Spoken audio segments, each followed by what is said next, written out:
Hey all, welcome back to my channel Joe's Creation. இன்னைக்கு இந்த வீடியோவில் ஒரு client work தான் பார்க்க போகிறோம். இந்த டிசைன் ரொம்பவே சிம்பிளாக தான் இருக்கும். நம்ம பீட்ஸ் மட்டும்தான் இதில் வந்து யூஸ் பண்ணுவோம். ஸ்டோன் அண்ட் ஸ்டோன் செயின் வந்து அங்கங்கே யூஸ் பண்ணியிருப்போம். ஸோ client வந்துட்டு ரெஃபரன்ஸ் இமேஜ் சென்ட் பண்ணிட்டாங்க. அதை வச்சு தான் இந்த ஒர்க் நான் கம்ப்ளீட் பண்ணியிருந்தேன். ஸோ இந்த டிசைனை வந்து இந்த வீடியோவில் எக்ஸ்பிளைன் பண்ணியிருக்கேன். ஸோ வீடியோ ஸ்கிப் பண்ணாமல் கடைசி வரைக்கும் பாருங்கள், உங்களுக்கு யூஸ்ஃபுல்லாக இருக்கும். இந்த ஒர்க்கில் நம்ம நிறைய மெட்டீரியல்ஸ் யூஸ் பண்ணலைனாலுமே ஒர்க் கம்ப்ளீட் பண்ணி முடிச்சதுக்கப்புறம் ரொம்பவே கிராண்ட் லுக் வந்து இந்த டிசைன் கொடுக்கும். ஸோ நீங்கள் பிகினராக இருந்தீங்கன்னா கண்டிப்பாக இந்த டிசைன் வந்துட்டு நீங்கள் ட்ரை பண்ணி பாருங்கள். ஃபஸ்ட்டு எப்பயும் போல் ஜரியில் ஒரு 4 லைன் கொடுத்துட்டு அது பக்கத்தில் சுகர் பீட் லைனும் 3mm பீட் லைனும் கொடுத்துருக்கேன். அதுக்கு பக்கத்தில் ஸ்டோன் செயின் வந்து ஸ்டிச் பண்ணிவிட்டு அதுக்கப்புறமா ஒரு சுகர் பீட் லைன் கொடுத்துருக்கேன். நெக்ஸ்ட் பார்த்தீங்கன்னா ஒரு 3mm லைன் வந்துட்டு நம்ம கொடுக்கணும். அது ஃபுல்லாகவே கேப் விட்டு தான் கொடுக்கணும். அதுக்கான மெஷர்மெண்ட்டில் இந்த பிக்சரில் நான் ஆட் பண்ணுறேன். ஸோ 1லேருந்து அந்த பெனில் மார்க் பண்ணியிருக்கிற இடம் வரைக்கும் நீங்கள் மார்க் பண்ணி 3mm பீட் ஸ்டிச் பண்ணிங்க, அந்த கேப்பை ஸ்டிச் பண்ணிங்கன்னா உங்களுக்கு நடுவில் சுகர் பீட்ஸ் வந்து 2 லைன் வரும். அந்த 2 லைனுமே வந்துட்டு நீட்டாக உங்களுக்கு அந்த டிசைன் வந்து கொடுக்கும்.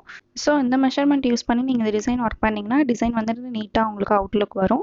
நெக்ஸ்ட் பார்த்தீங்கன்னா ஒரு பீட் விட்டு ஒரு பீட் வந்து ஸ்டோன் வந்து நான் பேஸ்ட் பண்ணிக்கிறேன். க்ளூ வந்துட்டு ஒரு 60% காஞ்சதுக்கு அப்புறமா நீங்கள் ஸ்டோன் பேஸ்ட் பண்ணிங்கன்னா வந்துட்டு அது க்ரிப்பாக வந்துட்டு இருக்கும் கிளாத்தில். ஸோ அந்த மாதிரி பேஸ்ட் பண்ணதுக்கப்புறம் அதை சுற்றி வந்து சுகர் பீட் கொடுத்துக்கிறேன்.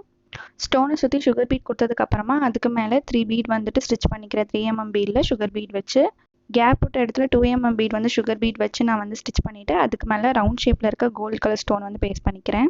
நெக்ஸ்ட் பார்த்தீங்கன்னா ஸ்லீவ் ஒர்க். நம்ம பேக் நெக்கில் என்ன கொடுத்துருந்தோமோ அதே பார்டராக வந்துட்டு ஸ்லீவில் கொடுத்துட்டு அதுக்கு மேலே ஒரு லைன் வந்து ஒரு பார்டர் மாதிரி நம்ம கேப் விட்டுட்டு அதே ஒர்க்கை திருப்பி நம்ம டவுன்வர்ட்ஸில் வந்து பார்த்த மாதிரி கொடுக்கணும். ஸோ இப்படி பண்ணும்போது நமக்கு பார்டர் மாதிரி கிடைக்கும்.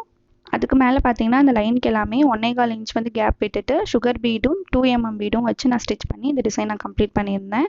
உங்களுக்கு இந்த பார்டரில் கேப் இருக்க மாதிரி இருந்துச்சுன்னா நீங்கள் 3mm பீட் வச்சு நம்ம வந்து ஸ்டிச் பண்ணிக்கலாம். நான் அப்படி தான் பண்ணியிருந்தேன்.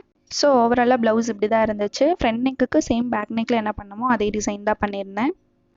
பீட்ஸ் மட்டும் வச்சு ஒரு ஒர்க் கம்ப்ளீட் பண்ணணும்னு நினச்சிங்கன்னா நீங்கள் இந்த டிசைன் கூட ட்ரை பண்ணி பார்க்கலாம். பிகினர்ஸ்க்கு கண்டிப்பாக இந்த வீடியோ யூஸ்ஃபுல்லாக இருக்கும்னு நினைக்கிறேன். அதனால தான் எக்ஸ்பிளைன் பண்ணி இந்த வீடியோ போட்டிருந்தேன். உங்களுக்கு அஃபோர்டபுள் ப்ரைஸில் ஆரி ஒர்க் ப்ளவுஸ்லாம் கஸ்டமைஸ் பண்ணணும்னு நினச்சிங்கன்னா ஸ்க்ரீனில் தெரிய நம்பருக்கு வாட்ஸ்அப் பண்ணி உங்கள் ஆர்டர்ஸை ப்ளேஸ் பண்ணிக்கலாம். கமெண்ட்ஸில் டேசல் மேக்கிங்கும் ஆரி ஒர்க் ப்ளவுஸ் மார்க்கிங்கும் வந்து கேட்டிருந்தாங்க. ஸோ அப்கமிங் வீடியோஸில் கண்டிப்பாக ஷேர் பண்ணுறேன். ஸோ சேனலை சப்ஸ்கிரைப் பண்ணி வச்சுக்கோங்க. தேங்க்ஸ் ஃபார் வாட்சிங்.